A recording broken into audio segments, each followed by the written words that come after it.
So Georgia Tech board is having a special meeting on Monday. It may decide the future of football coach Geoff Collins and AD Todd Stansbury. Georgia Tech fell one. They're now 1-3 after Saturday's loss to UCF. And Collins, as Georgia Tech's coach, has been 10-28 for the whole season or while he's been there. So this is, I don't know what the special meeting is, but I feel like we're definitely going to have some new coaching news come Monday or Tuesday. What you think, Mike? Man, I know that you said this is big news for Collins, but I think that this is big news for Georgia Tech. I think depending on the hire that they get, depending on the money that they are willing to put out there for a really good coach, um, who's to say that I have heard some things in the back circles.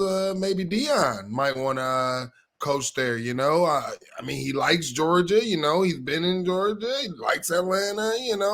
And the reason why I say this is big for Georgia Tech is because if they make a hire like that, they would honestly look real good and make themselves appealing to the Big Ten. And Yeah.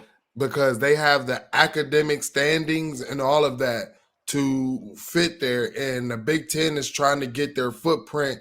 They got it on the East Coast or the New York market. They got it on the West Coast. They got it in the Midwest, all of those other ones. But to have a footprint right there in the South, that'd be nice. That'll be I, huge. my thing is with Georgia Tech, man, they haven't been good for a while. Can you get recruits to go to Georgia Tech? I mean, you have to have smart kids coming to that school. If Dion was to come there, do he get what type of athletes will he get coming there? I just don't know about Georgia Tech. Like I live relatively close, and I went to two of their games last year just because it's a cheap football game to attend, and I just like watching football, man. But I just don't see them getting any recruits, man. Who are they going to recruit? Like Vanderbilt has been an SEC school for a while, and they're one of those schools, those AA schools, and it's tough when you got to have the brains to play at a certain school, man. I just want to. It'll be interesting to see any coach do well there. So what some schools have been doing is kind of lowering the bar for the athletes, Right, right. and so that's why I'm saying like it. It depends on what they are willing, like the money that they're willing to put out there, and what they're willing to do. You know, to allow Deion Sanders to recruit like he wants to. I mean, because if he comes there, it's going to be under the understanding that he's going to be able to get who he wants. And look at what he did with having Travis Hunter come there and other top players come into Jackson State, and they're getting 4 3 stars and things like that.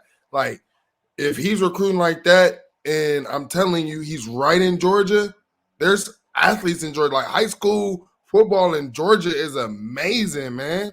I It's think that amazing. and his name alone will make a lot of people interested. So Right.